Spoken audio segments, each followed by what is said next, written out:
안녕하세요. 오늘도 시청해주셔서 감사드리고요. 바로 사연 읽어보겠습니다.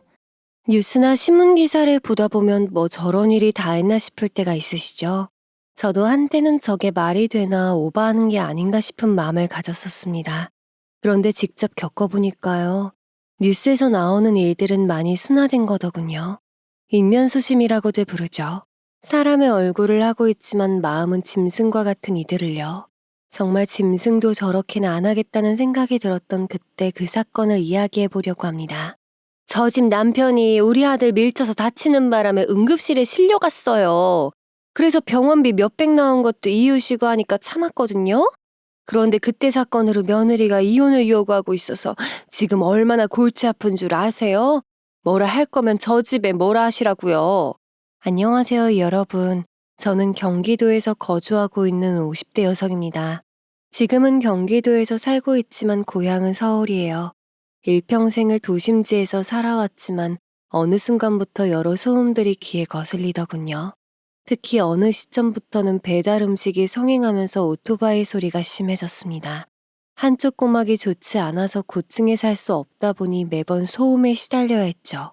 때문에 점차 시간이 지날수록 한적한 자연 속에서의 삶을 동경하게 되었습니다.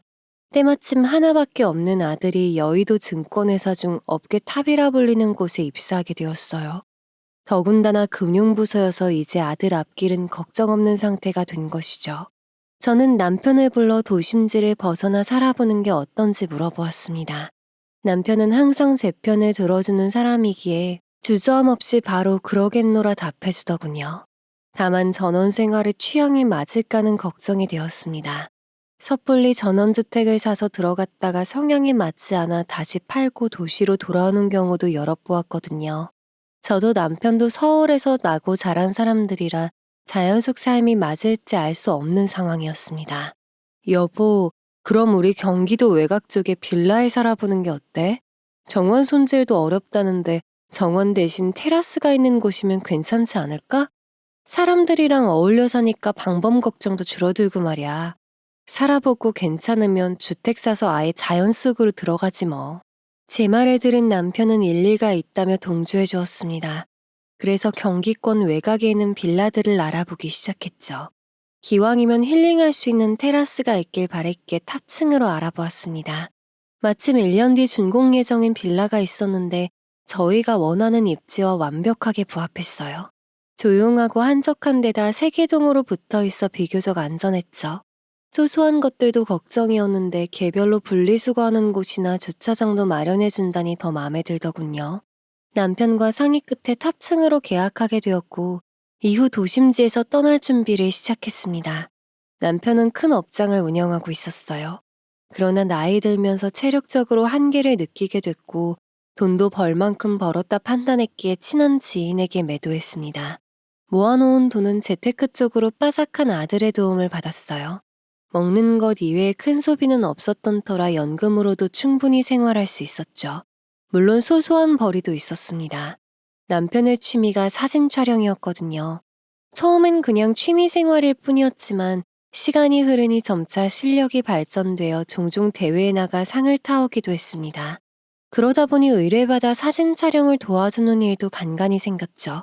그렇게 벌어오는 돈도 야금야금 살림에 보탰었답니다. 그러다 보니 어느덧 입주일이 다가왔어요. 이사갈 집은 신축이라 깔끔한 데다가 복층 구조여서 평수도 넉넉했습니다. 복층에 올라가 테라스에 나가보면 바로 앞에 산이 보였어요. 바람 타고 들어오는 자연의 향을 맡으며 정말 이사 오길 잘했다는 생각이 들었습니다. 2층에도 입주했나 보네. 같이 테라스에 있던 남편의 말을 듣고 아래로 내려다보았어요. 이 빌라는 필로티 구조였고 2층과 5층에만 테라스가 있었어요. 그래서 아래로 내려다보면 2층 테라스가 바로 보이는 상태였죠. 잔뜩 놓여있는 화분들을 보니 저희보다 먼저 입주한 듯 보였습니다. 보통 식물과 동물을 좋아하는 사람들은 인품이 좋다고 하니 괜찮은 이유시겠거니 생각했어요. 그렇게 이사를 모두 마친 다음날 갑자기 초인종이 울렸습니다. 누구 올 사람이 없는데 하는 마음으로 문을 열었더니 2층에서 올라오셨다더군요. 반가운 마음에 인사를 나누었습니다. 2층 집 분들은 여기 토박이시래요. 일평생 이 지역에서 거주하시다가 자녀를 다 키우고 나서 더 외곽 쪽으로 이사 오신 거라고 해요. 저희랑 유사한 데다가 똑같이 부부만 거주하는 집이라니 친근감마저 느껴졌습니다. 그리곤 제게 전단지 같은 종이를 하나 내미셨는데요. 뭔가 해서 받아 확인해보니 무슨 멋생멋사 같은 이름의 동호회 전단지였어요. 2층 집 남편분께서 그 동호회 회장이신데 부부 동반 모임이라며 가입할 생각이 있는지 물으셨습니다. 저는 낯을 꽤나 가리는 편이었고 남편도 속 시끄러운 걸 좋아하는 사람이 아니어서 허허 웃으며 생각해보겠다고 답을 드렸어요. 설마 파트너 바꿔서 데이트하는 그런 이상한 동호회라고 생각하시는 거 아니죠? 하하, 농담이고요. 부부 동반으로 골프도 치고 등산도 가고 그런 곳이니까 나중에 생각 있으면 연락 주세요. 2층 집 사람들은 그 말을 끝으로 앞으로도 잘 지내보자며 인사하곤 내려갔습니다. 문이 닫히자 남편은 절 돌아보면서 앞으로 저 사람들이랑은 엮이지 말라고 하더군요. 첫 만남에서부터 친하지도 않은데 파트너를 바꾸니 뭐니 그런 말을 하는 건 정상이 아니란 거죠. 재밌거나 우스운 농담도 아니거니와 오히려 불쾌한 기분마저 들었습니다. 심지어 2층 아내분이 저희 집 남편을 쳐다보는 시선도 기분이 나빴어요. 남편은 수염도 덥수룩한 데다 덩치도 키도 커서 옛날 시대에 태어났으면 머슴이었을 거란 소리를 종종 듣는 편입니다. 그런데 2층 아내분이 남편을 홀듯이 아래 위로 쳐다보는데 괜히 나쁜 생각까지 드는 거 있죠. 아무튼 첫인상부터 별로인데다 남편도 제게 조심하라고 하니 각별히 유의해야겠다 싶었어요. 다행히 그 후로 직접 찾아오는 일은 없었습니다. 그래서 그때 일은 잊고 정말 이사 오길 잘했다는 생각을 하며 살아가고 있었죠. 그러던 어느 주말 갑자기 노랫소리가 들리는 거예요. 어디서 나는 소린가 싶어 창문 너머로 내다보았습니다. 그랬더니 2층 테라스에 갓난아이와 함께 아내분이 나와 있는 게 보이더군요. 아마도 그 아이는 손주인 듯 보였습니다. 주말이라 놀러 온 것 같았는데 그냥 웃고 떠드는 거야 참을 수 있었어요. 문제는 주말 아침마다 손주를 안고서 테라스를 거닐며 자장가를 부르는 겁니다. 심지어 새벽 6시나 7시쯤 되는 이른 시간인데 꼭 그때마다 아이를 데리고 나와 노래를 부르는 거예요. 시끄러운 것도 시끄러운 거지만 엄청난 음치여서 듣는 것 자체가 고통이었습니다. 제 친여동생이 같은 경기도에 살고 있어서 제가 이사온으로 자주 놀러 오는 편인데요. 그 동생에게 전화로 이 이야기라니 막 웃으면서 넘기는 겁니다. 진짜 겪어보면 웃음도 안 나온다고 했더니 본인이 직접 와서 들어보겠다는 거예요. 그래서 오케이 하고 금요일 밤에 데려와 하룻밤 재웠습니다. 그리고 다음날 오전 7시가 되자 어김없이 자장가 소리가 울려 퍼졌습니다. 언니 진짜 살다 살다 저렇게 노래 못 부르는 사람 처음 봤어. 아니 말 그대로 돼지 멱다는 소린데 어떻게 저 손주는 안 오나 몰라? 고개를 절레절레 흔들면서 제 말이 맞다며 이건 그냥 웃어넘길 게 아닐 정도라고 하더군요. 그래도 다행인 건 층간소음이 아니어서 창문을 닫으면 해결된다는 것이었어요. 일주일에 한두 번, 짧으면 10분, 길면 30분가량 부르는 건데 하지 말라고 하긴 좀 그렇잖아요. 본인 집에서 손주 재운다고 부르는 자장가를 하지 말라고 하기엔 너무한 것 같아서 주말엔 창문 닫고 자기로 했습니다. 그것 말고는 문제가 없었어요. 경기도 외곽이다 보니 배달앱을 켜도 잡히는 곳이 거의 없었고 실제 오토바이 소리도 드물었죠. 덕분에 조용한 숲속에서 사는 느낌을 만끽할 수 있었습니다. 특히 테라스에 나가 커피 한 잔 마실 때는 세상을 다 가진 기분마저 들었어요. 그런데 테라스에서 내려다보면 바로 2층이 보이는데 볼 때마다 점점 화분이 늘어나더군요. 작은 다육이부터 시작해 큰 화분까지 다양했는데 그 중에서 작은 화분들은 난간 위에 올려둬서 조금 불안했습니다. 밖으로 지나다닐 때도 훤히 보일 만큼 수십 개가량 올려뒀었거든요. 게다가 필로티 구조라 테라스 바로 밑에 주차하자보니 혹시라도 차에 떨어질까봐 걱정될 정도였어요. 그래서 일부러 바깥쪽으로 차를 대곤 했습니다. 당시 이 빌라는 구조도 잘 나온 데다 가격도 합리적이라서 인기가 많았습니다. 그러다 보니 금세 완판되어 한 달쯤 지났을 땐 모든 동과 호에 입주된 상태였죠. 그래서 다 같이 주민회의를 하자는 의견이 모아져 한 집에서 만나게 되었습니다.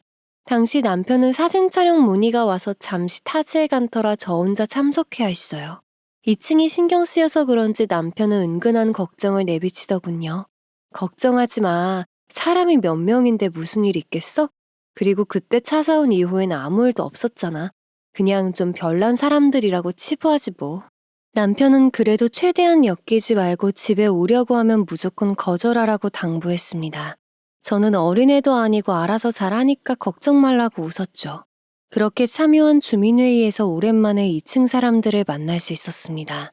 그쪽도 남편은 참가하지 않고 아내만 와 있는 상태였죠. 북적한 분위기에서 회의가 이어졌습니다. 앞으로 빌라를 원활하게 운영하기 위해선 동대표, 즉 주민대표가 필요한 상황이었어요. 세대수는 한 동당 8개였고 총 3동이 붙어 있었으니 24세대가 모인 셈이었습니다. 그래서 업체에 맡기자는 의견도 나왔지만 그렇게 되면 관리비가 더 많이 들어가 고민되는 상황이었죠. 결국 다수결을 통해 우리끼리 대표를 정해서 운영해 나가기로 결정되었습니다. 관리비는 매달 5만 원씩 내는 대신 선출된 주민대표는 관리비를 면제해 주는 것으로 정했죠. 그 말을 들은 2층 아내는 번쩍 손을 들고선 본인이 하고 싶다는 의사를 내비쳤습니다. 전에 살던 빌라에서도 본인이 동대표를 했기 때문에 더 잘할 자신이 있다면서요. 그때 옆동에 살고 있다는 어떤 분도 손을 드셨습니다. 자기는 전에 아파트에 살았고 거기서 부녀회장을 했었다고 어필하시더군요. 그 말에 자극받은 2층 아내분은 이 동네 토박이라 아는 사람이며 업체며 한둘이 아니라고 말했습니다. 그러면서 어떤 하자보수가 발생하더라도 자기만큼 싸게 진행할 사람은 없을 거래요. 유지보수 관련한 지인들이 많아서 타사보다 싸게 해줄 수 있다나요? 아무튼 관리비를 절감하기 원한다면 자기를 뽑아달라고 했습니다. 자, 여기서 이러지 마시고 그럼 우리 무기명 투표로 결정하도록 합시다. 지금 하겠다고 나선 사람은 2분뿐인 거죠? 요즘 폰으로도 투표가 다 되니까 본인 연락처 남겨놓고 가시면 제가 문자 드릴게요. 그렇게 총대를 맨 주민분의 의견대로 다 같이 어플을 깔아 투표하기로 결정했어요. 그리고 자리를 빠져나가고 있는데 갑자기 뒤에서 누군가 확 붙잡는 겁니다. 깜짝 놀라서 쳐다보니 2층 아내분이셨어요. 웃으면서 같은 동이니까 같이 가자고 하길래 알겠다고 답했죠. 그렇게 같이 집으로 향하는 내내 본인을 뽑아달라고 어필하더군요. 같은 동에서 대표가 나오는 게 얼마나 중요한 건지 아냐면서 본인이 우리 동에 더 유리하게 잘 이끌어 나가겠답니다. 옆동 사람이 되는 것보다 훨씬 낫지 않겠냐고 엄청 붙이는 거예요. 알겠다고 뽑겠다고 대답해준 뒤에야 풀려날 수 있었죠. 그렇게 집으로 돌아오니 어플 가입 문자가 와 있었습니다. 당연히 저는 옆동 사람에게 투표했습니다. 그 사람은 차분하고 진중한 면모가 보였지만 2층 사람은 너무 이상한 점이 많았어요. 길을 쓰고 대표가 되려고 하는 모습도 의심스러웠고 저번에 그 동호회 전단지 사건 그리고 자장가까지 마음에 안 드는 것 투성이었습니다. 제발 옆동 사람이 되기만을 바라면서 투표했죠. 그런데 아쉽게도 우리 동 2층 여자가 뽑혔습니다. 몇 표 차이 나지 않아 더 아쉬운 마음이었죠. 나중에 들어보니 다른 동 사람들까지 찾아가서 투표를 독려했다더군요. 아무튼 다수결로 뽑힌 만큼 기왕이면 잘하길 바라는 마음이었습니다. 그렇게 며칠이 지나고 남편과 함께 등산할 일이 생겼어요. 이제 막 4월이 시작한 터라 새들이 찾아와서 사진 촬영하기 딱 좋다는 게 그 이유였죠. 그럼 그럴까? 나도 집에만 있으니 몸이 좀 찌뿌둥하네. 딱 이맘때쯤 보이는 새들이 있다며 함께 가자길래 같이 등산복을 입고 산에 올랐습니다. 바로 동네 뒷산이라 야트막하다 보니 정상까지 올라가는데 금방이었어요. 중간중간 사진 찍으면서 가는 색다른 재미도 있었죠. 그렇게 정상에 발을 딛자마자 남편이 호들갑을 떠는 겁니다. 무슨 일인가 하여 손가락으로 가리키는 곳을 보니 자그마한 새 한 마리가 나뭇가지에 앉아 있었어요. 흔히 뱁새라고들 부르는 새였는데 정식 명칭은 붉은머리 오목눈이라나요? 아직 날씨가 쌀쌀한 편이라 그런지 털을 한껏 부풀린 모습이었죠. 남편은 허겁지겁 카메라를 세팅하고 각도를 잡았습니다. 그리고 셔터를 누르던 찰나 갑자기 어디선가 돌멩이가 휙 날라왔어요. 그리고 정확히 새가 앉아있던 나뭇가지에 부딪혔죠. 그 때문에 깜짝 놀란 뱁새는 후다닥 날개를 펴고 날아갔습니다. 저와 남편은 동시에 돌멩이가 날아온 곳을 쳐다봤어요. 그곳에는 작은 정자가 세워져 있었고 그 안에 2층 남편과 아내를 포함한 6명의 인원이 앉아 있었습니다. 저희는 정상에 발을 딛자마자 뱁새에 꽂혀 있었던 터라 사이드에 있는 정자가 있는 줄은 몰랐어요. 그들을 확인한 남편은 잔뜩 성이 난 모습으로 성큼성큼 걸어갔습니다. 그리곤 대체 이게 뭐 하는 짓이냐 따져 물었죠. 그랬더니 2층 남편이 웃으면서 하는 말이 가관이더군요.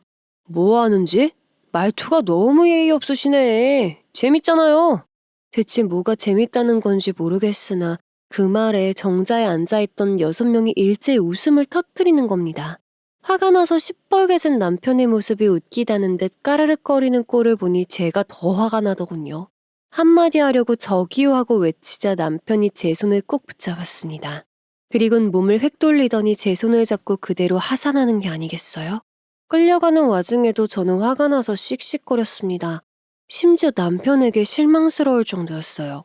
거기 있는 사람들 중에 남편만큼 덩치 큰 사람도 없었는데 잘못한 것도 그 사람들인데 우리가 이렇게 도망치듯 피해야 하는 게 억울했거든요. 한편으로는 정의감에 불타는 남편이 이렇게 한마디 대꾸도 못하고 도망치는 게 이상하다 싶었습니다. 뒤로 그들의 웃음소리가 메아리처럼 퍼졌어요. 남편은 더 이상 그 웃음소리도 말소리도 들리지 않을 만큼 내려왔을 때 제 손을 놓아주었습니다. 그리고 씩씩거리는 숨소리를 감추지 않은 채 제게 물어보더군요. 아까 그 사람들 앉아있는 모습 봤냐고요.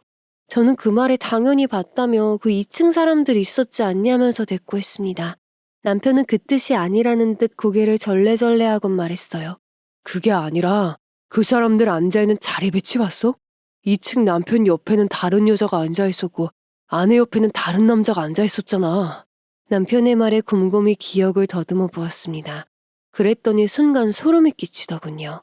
저는 누가 봐도 나이대가 비슷한 6명이었고 돌돌씩 짝지어 앉아있었기에 당연히 새쌍의 부부가 놀러온 것으로 생각했습니다.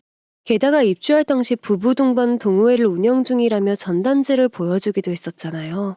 그런데 부부 동반이면 당연히 부부끼리 앉는 게 정상일 텐데 아예 떨어져 앉아 있었던 겁니다. 다 같이 둥그렇게 모여 앉은 형태도 아니고 사각형의 정자 세면에 2명씩 앉아있는 배치였어요.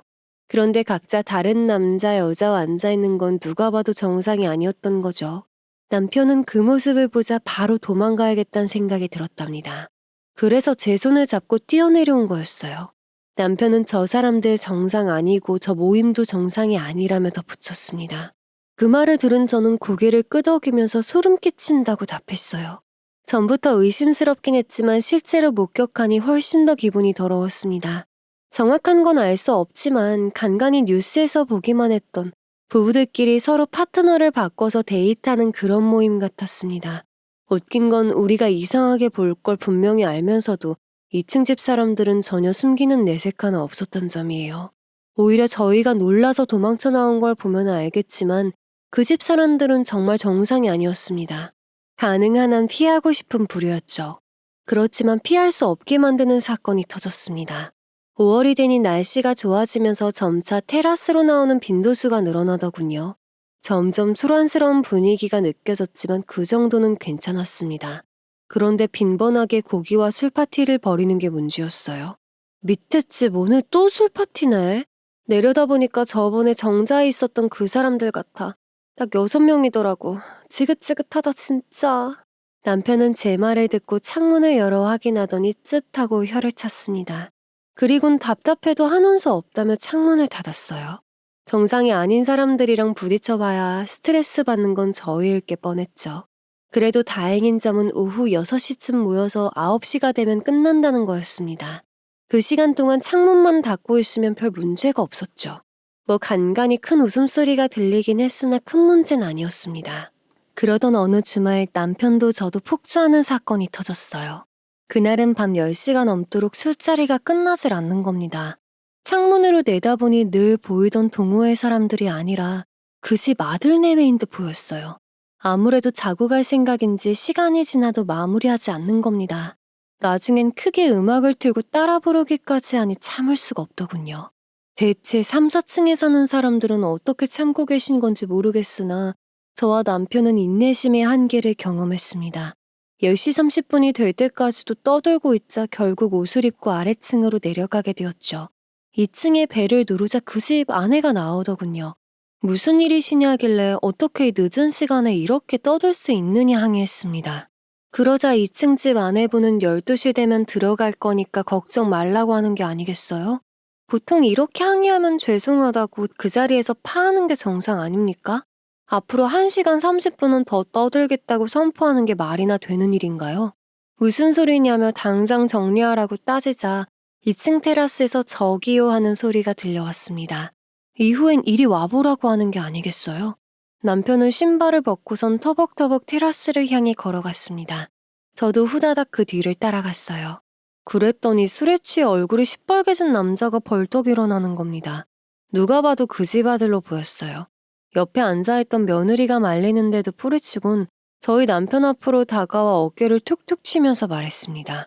저기요, 지금 시간이 몇 시인데 남의 집에 찾아와서 소리를 지릅니까, 지르게? 우리가 우리 집에서 고기 먹고 술 마신다는데 꼬우세요? 에? 뭐 그럼 신고하던가. 그러나 그 집 아들은 저희 남편보다 키도 정치도 작아서 별로 위협적으로 느껴지진 않았어요. 심지어 툭툭 밀치는데도 남편은 꼼짝 않고 서서 쳐다만 보고 있었죠. 그 당시 저는 부디 남편이 잘 참기만을 바랬습니다. 그런데 계속 신경 거슬리는 말을 내뱉으며 본인 아빠 버린 사람한테 시비를 걸고 있으니 인내심이 바닥날 수밖에 없었죠. 결국 남편은 이를 꽉 깨물며 2층 집 아들의 어깨를 툭 쳤습니다. 말 그대로 툭 쳤을 뿐인데도 힘없이 넘어가더니 엉덩방아를 찢는 게 아니겠어요? 저는 그 순간 풋 하고 웃음이 터질 뻔했답니다. 사실 남들이 색안경 끼고서 볼까 싶어서 미리 말씀드리지 못했는데요. 저희 남편은 젊은 시절부터 오랫동안 마장동에서 도축업을 하던 사람입니다. 얼마 전까지도 크게 업장을 운영하면서 여러 도축업자들을 두고 일했던 터라 겉모습과 달리 기가 무진장 센 편이에요. 거친 사람들 위해서 일하려면 그만큼 성깔이 있어야 별 탈이 없는 법이죠. 덩치가 크고 수염도 덥수룩하지만 늘 웃는 인상이라 다른 사람들은 곰 같다고들 합니다. 그렇지만 화날 땐 엄청 무서워요. 저희 아들이 사춘기 시절 저에게 대들었다가 남편에게 제대로 혼난 뒤로는 그동안 얼굴만 봐도 딸꾹질할 정도였으니 말다 했죠. 저는 그날 오랜만에 화난 남편의 얼굴을 봤습니다. 제가 봐도 부리부리하고 무섭던데 바로 얼굴을 마주보던 그 집 아들은 오죽했겠나요? 남편이 남자랍시고 여자 만나 애까지 낳았으면 적어도 사람 구실은 해야 하는 거 아니냐고 하니 이런 방구도 못하는 겁니다. 신고? 몰라서 못하는 줄 알아? 이웃이니까 좋게 잘 넘어가려는 의도인 거. 그 머리 장식 아니면 알 테고 알면서 비꼬는 건 인간이 할 짓이 아니다. 너네 부모가 안 가르쳐주는 거 내가 대신 가르쳐준 거니까 고마운 줄 알아. 그 집 아들은 계속 엉덩방아를 찌은 상태로 남편이 하는 말을 듣고만 있었어요. 뒤에 앉아있던 2층 집 남편이며 며느리며 그 옆에 아내까지 아무런 말도 못하는 거 있죠. 그렇게 집으로 돌아온 후에는 꼬시단 생각도 들었지만 혹시나 해코지 할까 싶어 걱정이 됐습니다. 그런데 의외로 이 방법이 잘 먹히더군요. 강약약 강인 사람들한텐 무력적으로 힘을 보여주는 게 필요한가 봅니다. 이후엔 단 한 번도 밤새 술 마시고 노는 걸 본 적이 없어요. 종종 낮에 고기 구워 먹는 걸 본 적은 있지만 해가 지면 칼같이 들어가는 겁니다. 이렇게 할 줄 아는 사람들이 그동안 왜 그랬나 모르겠어요. 심지어 그 집 아들은 종종 마주치는 사이였는데 이후론 얼굴도 보기 힘들었습니다. 아마도 마주치면 껄끄러우니까 피한 듯 싶어요. 아무튼 남편 덕분에 한동안은 조용히 살 수 있었답니다. 그렇게 몇 주가 흐른 뒤 주말 아들이 이사한 후 처음으로 찾아왔어요. 입사한 이후 매일매일이 전쟁터 같았기에 이제야 구경한다면서 집을 돌아보더군요. 그러면서 이웃들은 괜찮냐고 물어보는데 솔직하게 있었던 일들을 말할까 하다가 꾹 참았습니다. 안 그래도 회사 일로 골치 아플 텐데 괜히 걱정을 얹어줄 필요는 없다 싶었거든요. 저 혼자인 것도 아니고 남편이 충분히 잘 해결해주고 있으니 아들 걱정까진 받고 싶지 않아 괜찮다고 답했습니다. 저희 아들은 워낙 딸처럼 살갑게 구는 녀석이라 그간 있었던 회사 일들을 위주알고주알 털어놓더군요. 오냐 오냐 하면서 평소 좋아하는 계란말이와 김치찌개를 해먹였습니다. 정말 이거면 돼? 오랜만에 얼굴 보는데 한우 정도는 먹어야 하는 거 아니야? 아들은 제 말에 고개를 저으며 고기는 언제든지 먹을 수 있지만 엄마표 집밥은 지금 아니면 못 먹는다는 예쁜 말까지 남겼죠. 그렇게 아들과 행복한 시간을 보내고 나니 한결 마음이 편해졌습니다. 앞으로 제발 아래층과 부딪히는 일이 없기만을 바랬죠. 하지만 여러 번 말씀드렸듯 그 집 사람들은 제정신이 아닙니다. 글쎄 이번엔 개를 한 마리 입양해 온 게 아니겠어요? 물론 저도 동물을 좋아하는 사람이고 개 짖는 소리 어느 정도는 참습니다. 그런데 짖는 게 문제가 아니었어요. 하루에도 몇 번씩 테라스에서 공 던지기 놀이를 하는데 다 큰 성견이다 보니 그 무게가 상당한 겁니다. 그래서 뛸 때마다 거짓말 안 치고 드릴 소리처럼 들리는 거예요. 테라스 바닥이 너무 데크여서 소리가 더 울렸던 거죠. 왜 집 근처에서 공사하거나 이웃이 리모델링 시공을 하면 특히 드릴 소리가 엄청 시끄럽게 들리잖아요. 그 소리처럼 매일 두두두두두 거리니 나중엔 환청도 들리는 거 있죠. 심지어 한번 공놀이를 할 때마다 30분은 좋게 걸리는 거예요. 그런데 또 본인 집에서 개랑 좀 논다는데 뭐라 하는 것도 애매한 겁니다. 그래서 지금까지 일들을 모두 알고 있는 여동생에게 이번 일에 대해서도 상의했어요. 호기심 넘치는 동생은 어떤 소린지 직접 들어보고 싶다길래 또 방문해보라고 했죠. 그렇게 동생이 방문한 날에도 어김없이 공놀이가 시작되었습니다. 같이 커피를 마시던 동생은 소리가 들리자마자 벌떡 일어나 창문가로 달려가더군요. 그러더니 인상을 찌푸리곤 폰을 꺼내 영상을 찍는 겁니다. 이후 흥분한 상태로 제게 오더니 찍은 걸 보여주며 말하는 거예요. 나 깜짝 놀랐잖아. 이거 봐. 걔랑 공놀이 하면서 담배를 피운다니까? 테라스에서 담배 피우는 것도 문제인데 안 그래도 후각 예민한 걔 앞에서 이게 무슨 짓이야. 저 집사람 진짜 미쳤네.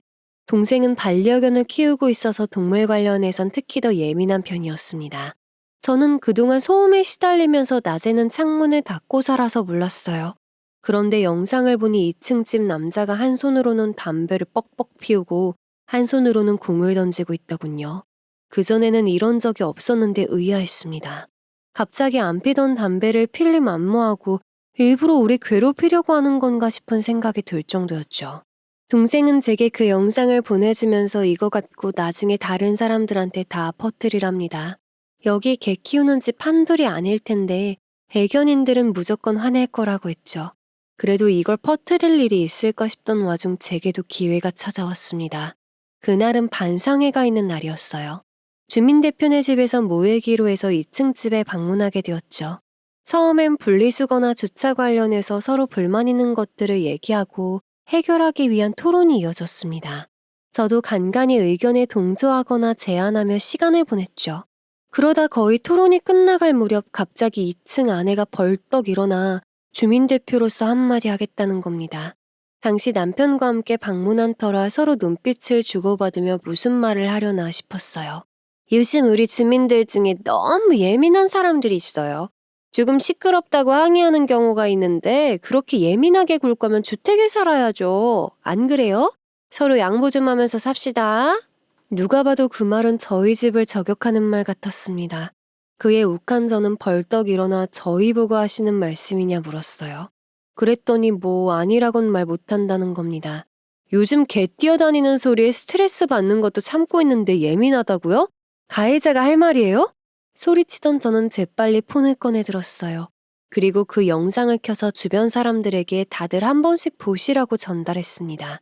그리고 주말 밤마다 시끄럽게 떠들면서 술 마시고 놀길래 한마디 한 건 맞다. 그렇지만 우리도 정말 고통받는 거 참고 참다가 한 번 뭐라 한 거라고 했죠. 그랬더니 복수하려는 건지 뭔지 갑자기 개 한 마리를 데려와선 매일 공놀이 한답시고 노는데 나무 데크 위로 드릴 소리처럼 울려 퍼져서 미치겠다고 하소연했습니다. 게다가 개랑 뛰어놀면서 담배를 뻑뻑 피워대는 통에 담배 냄새로도 고통받는다고 말했죠. 확실히 여동생의 말대로 이 대목에서 같이 화를 내는 이웃들이 많았습니다. 그리고 영상을 보면서 진짜 소리가 너무 크다면서 다들 웅성웅성거렸죠.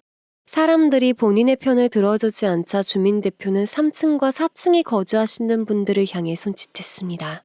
그렇게 시끄러운 거면 바로 위층에 사시는 분들이 먼저 항의했어야 하지 않냐는 거죠. 이분들은 다 조용한데 저 혼자 난리라는 겁니다.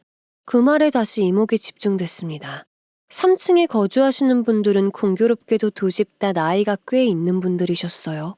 그래서 그런지 아직까진 날이 차서 창문 닫고 사느라 크게는 못 느끼셨답니다.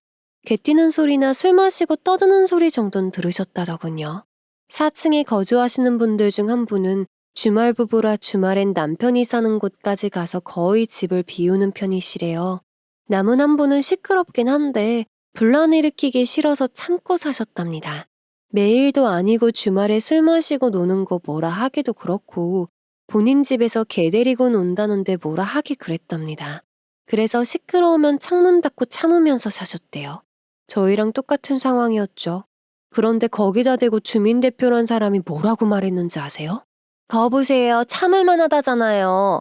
그런데 왜 그쪽은 못 참아서 난리냐고요? 그 말에 더 어이가 없어서 소음 문제가 인내심 싸움이냐며 반박했습니다. 시끄럽다고 생각하는 사람들이 다수면 시정할 생각을 해야지 왜 못 참냐고 따지는 게 맞는 거냐고도 물었죠. 그러자 옆집에 사시는 분도 나섰습니다. 솔직히 요즘 개 뛰어다니는 소리 때문에 자기네들도 스트레스라고 말이죠.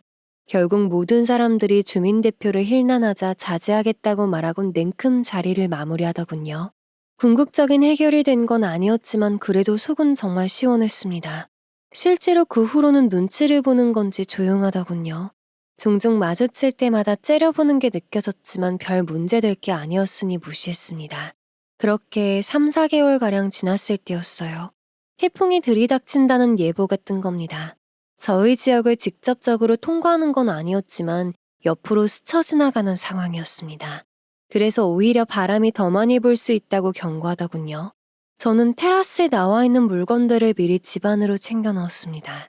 그러면서도 걱정이 되는 거예요.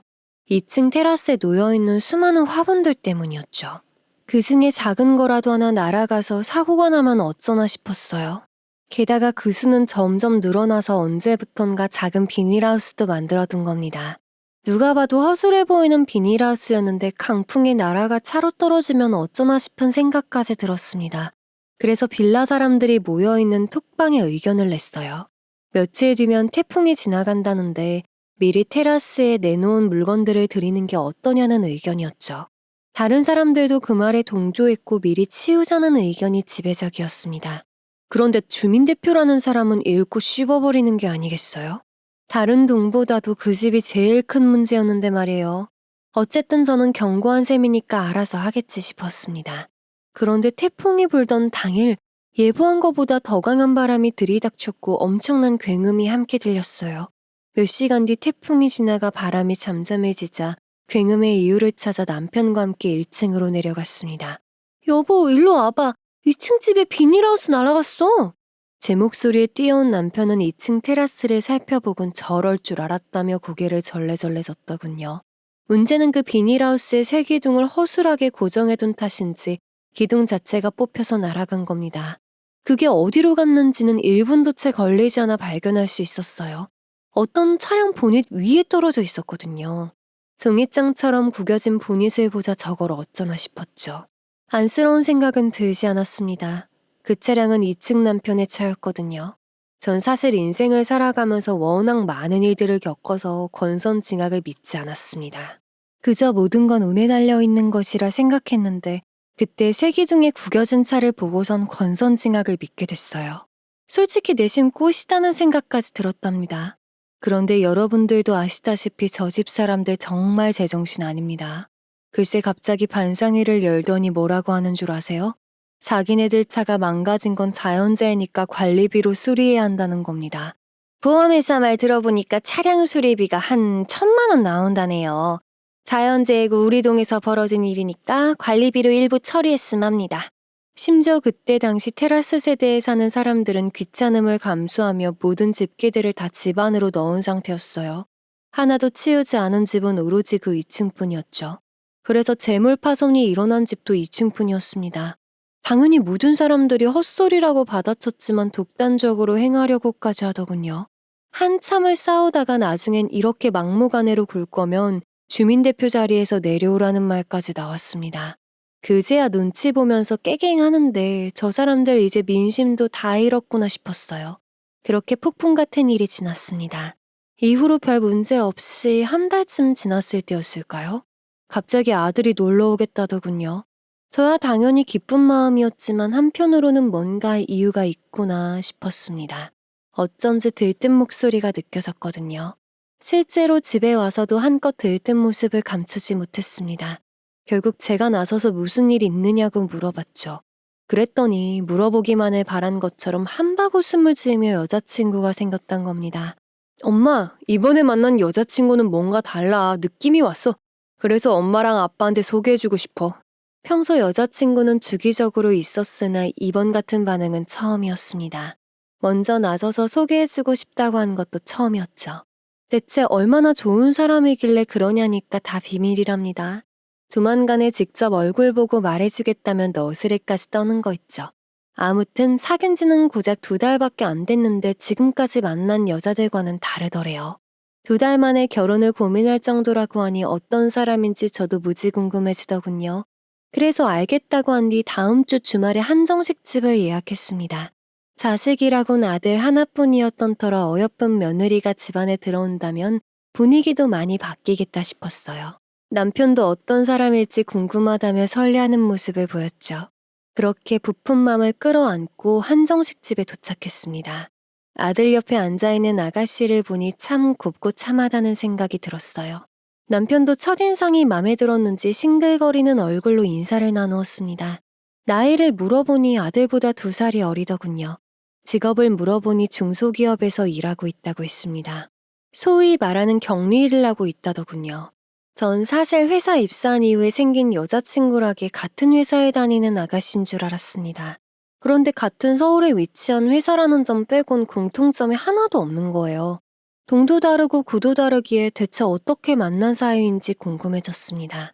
그런 제 모습을 보던 아들은 빙긋 웃으며 말했어요. 어떻게 만났는지 궁금하지? 놀라지 마. 여자친구네 부모님도 엄마 아빠랑 똑같은 빌라에 사셔. 심지어 동도 똑같다? 2층에 살고 계신데. 깜짝 놀랐지? 아들의 말이 끝나자 저와 남편은 딱딱하게 얼굴이 굳어갔습니다. 아들이 한마디씩 내뱉을 때마다 설마 했죠. 그래도 2층에 2집이 살고 있으니 그 집이 아닐 수도 있겠다는 신랄 같은 희망을 갖고 물었습니다. 몇 호냐고요? 그랬더니 이번엔 아들의 여자친구가 답하더군요. 201호예요. 저희 어머니가 주민대표여서 한 번쯤은 보신 적 있으실 거예요. 아들의 여자친구는 그 말을 끝으로 예쁘게 웃어 보였지만 저와 남편은 조금도 웃을 수 없었습니다. 이게 대체 무슨 운명의 장난인지 현실이 맞긴 한 건지 얼떨떨하더군요. 멍하게 앉아있는 저희를 보던 아들과 여자친구는 단순히 깜짝 놀라서 그런 줄로만 아는 듯했습니다. 그래서 그런지 눈치도 없이 둘이 만나게 된 러브스토리를 털어놓더군요. 지난번 아들이 저희 집에 온 날 아들의 여자친구도 집에 왔었답니다. 그리고 둘 다 서울에서 회사를 다니다 보니 저녁에 출발해야 했죠. 아들은 저희가 차를 사준다고 해도 본인이 돈 모아서 살 거라며 거절해서 자차가 없는 상태였거든요. 그런데 서울로 가는 광역버스 시간대가 정해져 있다 보니 같은 버스를 타게 된 겁니다.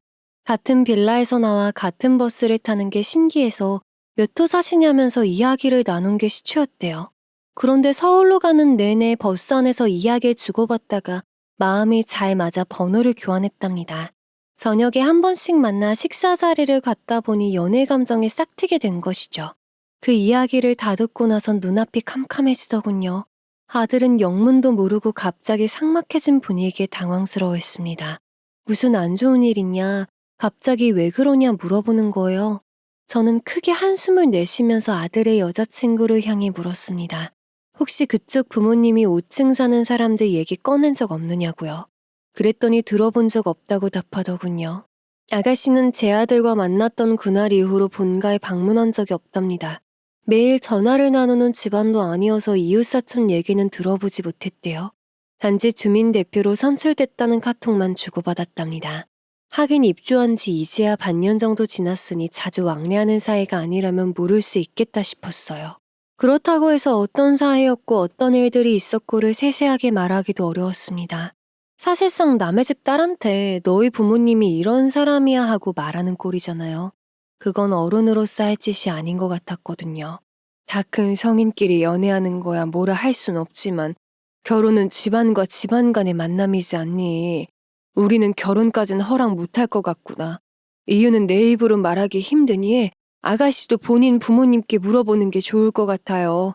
5층 사람이라고 하면 아실 겁니다. 그 말을 끝으로 남편과 함께 자리에서 일어났습니다. 그리고 차에 올라타니 아들이 허겁지겁 뛰쳐나오더군요. 대체 무슨 일 때문인지 알아야겠답니다. 여자친구 앞에서 하기 힘든 거면 본인한테만이라도 말을 해달라는 거예요. 저는 남편과 눈빛을 주고받은 뒤 아들에게 그간 있었던 일들을 축약해서 설명했습니다. 그리고 단순히 소음 때문에 스트레스 받았던 것뿐이라면 이렇게까지 예의 없이 자리를 박차고 나오진 않았을 거라고도 했죠. 그 집 아들이 남편의 어깨를 툭툭 치면서 싹수 없게 굴었던 것, 그리고 등산 가서 목격했던 정체불명의 부부 동반 모임에 대해서도 말해주었습니다. 모든 걸 들은 아들은 어쩐지 넋이 나간 듯 보였어요. 믿기 어려워하는 것 같았습니다. 그러면서 말하길 본인이 지금 여자친구에게 꽂힌 부분은 어른들에게 예의 바른 모습이었답니다. 어디 음식점을 가도 어른들에게 싹싹하고 친절하게 대하는 모습에 반했던 거죠. 그런데 그와 정반대인 집안이라니 납득이 안 갔답니다. 그 모습에 저는 그저 웃으면서 알아서 판단하라는 말만 남겼어요. 부모 마음대로 컨트롤되는 아이도 아니고 너도 어른인데 스스로 판단하면 되지 않겠느냐고요. 속마음으로는 연애고 뭐고 그 집안이랑 추호도 엮이기 싫었지만 어디 자식들이 부모 마음대로 되나요?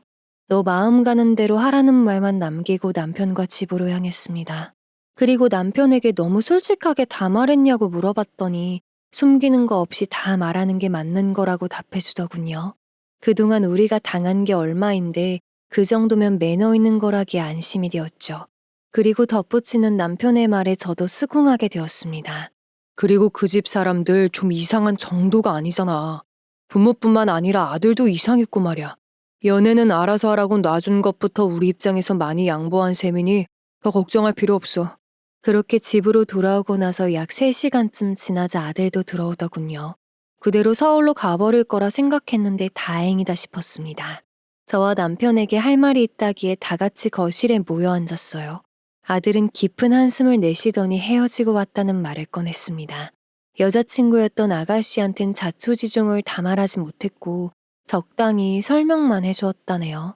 이상한 동호회 모임에 대한 건 생략하고 그 집 아들과 싸웠던 사건을 말해주었답니다. 그랬더니 여자친구의 표정이 아차 싶은 듯이 바뀌더래요. 그래서 혹시 알고 있었던 사건이냐 물어봤답니다.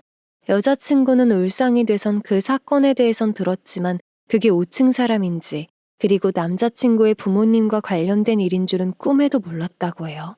그래서 좀 더 자세히 물어봤더니 그때 싸웠던 아들은 본인 오빠랍니다. 그리고 그 사건 이후로 와이프와는 별거 중이고 와이프 쪽에선 이혼을 요구하고 있다네요. 당시에도 말리는 사람이 며느리뿐이었는데 그 집안에서 유일한 정상이었던 모양이에요. 아가씨는 단순히 본인 오빠가 술에 취해서 이웃이랑 싸웠고 그 모습을 본 새언니가 실망해서 이혼을 요구하는 걸로만 들었다고 합니다. 중요한 부분은 싹 다 빼먹고 이야기를 전달한 셈이죠. 아가씨는 아들을 통해 그날 있었던 전말을 듣게 되자 그런 일인 줄은 몰랐다며 창피하다고 엉엉 울더랍니다. 아들은 본인 부모님이 그런 수모를 겪었는데도 사랑한답시고 만나는 건 너무 큰 불효인 것 같다고 헤어지자 했대요. 그 말에 다시 생각해달라고 붙잡는 통에 마무리하는데 시간이 꽤 오래 걸렸답니다. 그래, 잘 생각했다. 너도 알겠지만 우리가 없는 소리 할 사람도 아니고 아들 연애 터치할 사람들도 아니잖니. 그런데 이건 정말 아니라 생각해서 막은 거니까 이해해 주렴. 아들은 고개를 끄덕거리며 2달 만난 인연이니 괜찮다고 답했어요. 그리곤 힘없이 방 안으로 들어가는데 안쓰러운 마음도 들었죠. 그렇지만 얼마 안 만난 상태에서 알게 된 게 천운이란 생각이 지배적이었습니다. 만약 몇 년 사귀다가 상견례 자리에서 만난다 생각하면 그것만큼 끔찍한 일은 없을 테니까요. 다음날 새벽 아들은 출근을 위해 일찌감치 출발해야 했습니다. 마침 남편이 사진 촬영 문제로 서울에 볼 일이 있어서 같이 남편 차를 타고 떠났죠. 전 느지막이 일어나 화분에 물을 주고 오랜만에 영화도 보면서 여유로운 시간을 만끽했습니다. 그러던 중 차분하던 분위기를 깨고 초인종이 울렸어요. 기시감을 느끼며 인터폰을 내다보니 2층 아내분이 웃으면서 서 계시는 게 아니겠어요? 어쩐 일이시냐 탐탁치 않게 물어보았더니 긴히 드릴 말씀이 있다고 문 좀 열어달랍니다. 남편이 없어서 선뜻 열어주기가 못하더군요. 망설이는 게 느껴졌는지 다른 게 아니라 본인 딸이랑 우리 아들에 대해서 이야기를 나누고 싶다는 거예요. 그 사이에 그 집 딸이 다 이야기했나 보다 싶었죠. 저는 할 말 없으니까 돌아가시라는 말을 끝으로 인터폰을 꺼버렸습니다. 어떤 말을 하려는 건지는 알 수 없으나 저를 원망하든 어쩌든 정말 엮이고 싶지 않았거든요. 저 집안 때문에 평화롭던 하루의 시작이 망가진 것 같아 기분이 좋지 않았습니다. 그래서 대충 점심을 먹고 동네 저수지나 한 바퀴 돌 겸 집을 나섰어요. 그런데 현관문을 여는 순간 없던 애가 떨어질 뻔했습니다. 글쎄 2층 여자가 그대로 저희 집 앞에 서 있는 거예요. 이제 저랑 대화하실 마음 생기셨어요? 깜짝 놀라 소리를 꽥 지른 저를 보면서 싱긋 웃고는 저렇게 말하는데 진짜 당장 뛰쳐나가고 싶었습니다. 처음 초인종을 눌렀을 때부터 좋게 1시간은 넘은 시각이었거든요. 그동안 꼼짝없이 현관 앞에서 기다렸다 생각하니 온몸에 소름이 돋는 거 있죠. 이게 무슨 짓이냐 되물어도 그저 할 말이 있어서 기다렸을 뿐이라고 답하는 겁니다. 저는 이 여자를 집안에 들이고 싶지도 않고 그렇다고 이 여자네 집에 들어가기도 싫었습니다. 그래서 차라리 근처 카페로 가자고 데리고 나왔어요. 이야기를 들어주지 않으면 끝까지 집 앞에서 기다릴 것 같았거든요. 다행히 횡단보도 하나만 건너면 카페가 나오는 거리였습니다. 그쪽으로 들어가 커피 한 잔만 계산하고 자리에 앉았어요. 그 여자도 뒤따라서 한 잔 계산하곤 저의 맞은편에 앉았습니다. 하실 말씀이 대체 뭐냐고 물으니 우리 그동안 있었던 일은 다 잊자는 거예요. 지금까지 있었던 일들이 우리 잊자 하면 잊을 수 있는 그런 일들이 아니지 않냐 되물었습니다. 그러니 대뜸 그동안 죄송했다고 사과하는 게 아니겠어요? 사과를 받을 거라 생각해 본 적은 없어서 상당히 당황스러웠습니다. 그동안 저희가 좀 예의 없이 대했던 것 같아요. 저희에게 반감 갖고 계신 마음도 충분히 이해합니다. 정말 죄송하다고 사과드리고 싶어서 찾아왔어요. 그렇게 공손한 모습으로 말하는 건 처음 본 것 같았습니다. 고개를 꼬벅이며 인사까지 하더군요. 그러면서 딸에게 이야기를 들었다며 덧붙였습니다. 제 3자인 딸 입에서 들으니 본인들이 잘못한 게 절절히 느껴졌대요. 그래서 사과하고 싶은 마음이 들었던 거죠. 그러니 우리끼리 풀고 아이들은 자기들끼리 잘 지내게끔 두면 안 되겠냐는 게 요지였습니다. 그 말을 듣고 나니 그래도 엄마 된 사람으로서 본인 딸에게 피해를 준 것 같아 신경 쓰였나 보다 싶었어요. 사과를 듣고 풀린 것은 아니었고 그래도 부모로서 도리는 하는구나 싶은 마음이 끝이었습니다. 저는 아들의 선택을 존중할 뿐 제가 이래라 저래라 할 수는 없다고 답했어요. 제 거절에도 2층 집 여자는 굴하지 않고 말을 이어나갔습니다. 그래도 아드님이 그 얘기를 듣고 헤어지자 하는 걸 보면 효심이 대단한 듯 보이는데 한마디만 해줄 수 없겠냐고요. 그 말을 듣자 인상이 찌푸려졌고 더 이상 제가 해줄 수 있는 건 없다고 못을 박았습니다. 이만하면 알아들었을 거라 생각했는데 전혀 제 의도를 파악하지 못하고 계속 말을 붙이는 거예요. 아드님이 증권업계에서도 유명한 곳에 다닌다고 들었어요. 거기가 돈 많이 버는 만큼 바쁘다면서요. 그럼 내조가 정말 중요할 텐데 우리 딸이 또 살림하는 기가 막히거든요. 둘이 마음도 잘 맞고 몸도 잘 맞는다는데 어른들이 같이 밀어붙여주는 거 어떨까요? 이제야 저 여자의 속셈이 무엇인지 알겠더군요. 아마도 본인 딸한테서 아들의 직장에 대해 들은 모양입니다. 그래서 사윗감으로 탐이 났는지 꼬리 내리고 사과하러 왔던 거죠. 기가 차더군요. 그리고 몸도 잘 맞는다는 말은 부모 앞에서 농담으로도 해선 안 되는 말 아닌가요? 정말 저질스러운 데다 역겹기까지 했습니다. 저는 절대 결혼시킬 마음 없고 그럴 생각도 없으니 다신 이런 얘기하지 말란 말을 남기고 일어났습니다. 떠나려는 저를 몇 번이나 붙잡기에 한 번만 더 잡으면 가만 안 둔다고 경고한 뒤에야 집에 갈 수 있었어요. 아들의 등에 빨대 꽂으려는 속셈이 적나라하게 보였던 순간이었죠. 집에 와서 찬물을 벌컥벌컥 마시면서 남편에게 집 팔고 이사 가자고 말해야겠다 싶었습니다. 그런데 머지않아 큰 사건이 터지게 됩니다. 주민대표를 뽑을 당시 매달 말일에 한 달치 사용 내역과 관리비 입금 내역을 공개하는 게 조건이었어요. 그럴 자신이 없다면 관리비를 더 주더라도 업체에 맡기겠다는 의견이 지배적이었거든요. 그래서 주민대표는 첫 달부터 지금까지 매번 내역을 공개했었는데 갑자기 이번 달에는 안 올라오는 겁니다. 다른 주민들이 왜 올리지 않느냐 물으니 바쁜 일이 생겨서 그렇다며 차일피일 미루더군요. 미룬 날짜가 일주일이 넘어가자 사람들의 의심은 눈덩이처럼 불어나기 시작했습니다. 특히 저번 태풍 사건 때 사람들의 민심이 많이 기운 상태였거든요. 결국 주민대표를 빼고 나머지 사람들끼리 채팅창을 만들어 이야기를 나누었죠. 대표로 몇몇이 모여 함께 주민대표 집에 쳐들어가자는 의견이 모였습니다. 그 중에는 저의 남편도 선정되었어요. 아무래도 큰 덩치 때문인 듯 싶었죠. 그래서 덩달아 저도 함께 쳐들어가기로 했습니다. 그렇게 내역을 숨긴 지 10일쯤 지났을 때 다른 동 사람들과 함께 10명이서 2층 벨을 눌렀어요. 없는 척 연기할 줄 알았더니 인터폰을 통해 어쩐 일이냐고 묻더군요. 이때 한 주민이 앞으로 나섰습니다. 어쩐 일인지 모르시진 않을 텐데요. 지금 당장 문 열지 않으면 횡령죄로 경찰 부를 겁니다. 경찰 부른다는 소리에 깨갱한 건지 바로 문을 열어주더군요. 다 같이 들어가니 집안에는 그 남편과 아내 둘 다 있는 상태였습니다. 둘은 아무리 그래도 이렇게 무작정 찾아오는 게 어딨냐고 따졌어요. 그러자 주민들은 당장 통장 내역을 보여주지 않으면 이대로 경찰에 넘길 거라고 강력하게 어필했습니다. 몇 번의 말다툼이 오갔고 그중 한 주민이 본인 친오빠가 변호사라는 말까지 나온 뒤에야 결국 통장을 가져와 내미더군요. 그렇게 여러 번 통장에는 잔금이 고작 100만 원 안팎이 남아 있었습니다. 대충 계산해봐도 약 700만 원 가량이 사라진 셈이었죠. 그리고 그 돈이 빠져나간 출처도 2층 대표의 명의로 찍혀 있었습니다. 사람들은 난리가 났어요. 고래고래 소리 지르는 사람부터 시작해 사진과 영상으로 증거를 남기려는 주민도 있었죠. 대체 이게 어떻게 된 거냐고 묻자 갑자기 엉엉 울기 시작하는 게 아니겠어요? 그러면서 털어놓은 말은 본인 아들이 이혼하게 돼서 합의금이 필요했답니다. 합의하지 않으면 당장 소송하겠다는 말에 급하게 돈을 마련해야 했대요. 그래서 잠깐 빼서 썼는데 다음 달에 다시 채워 넣을 테니 그만 좀 하랍니다.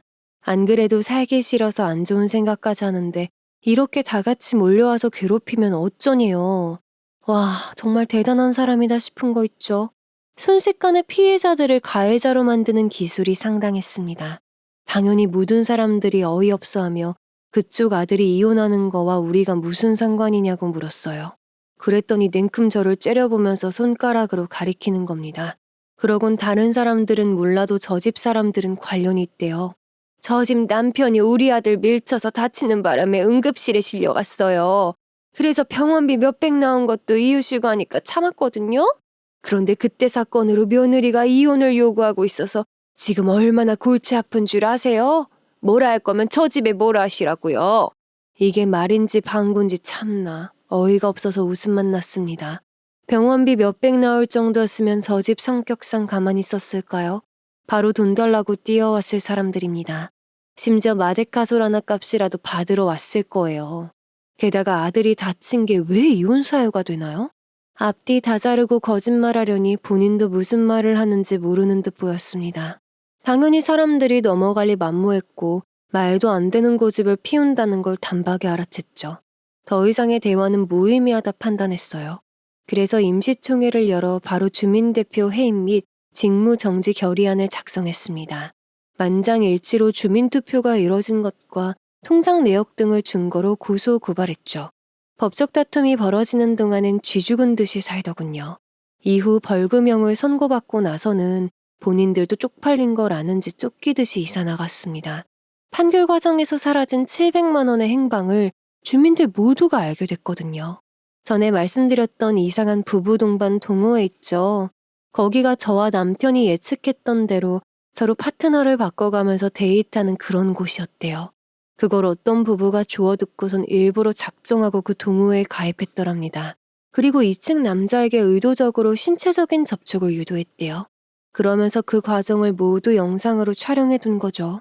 이후 그 부부의 남편은 영상을 증거 삼아 바람남 소송을 한 겁니다. 아시는 분들은 아시겠지만 바람남 소송은 이혼하지 않아도 가능하거든요.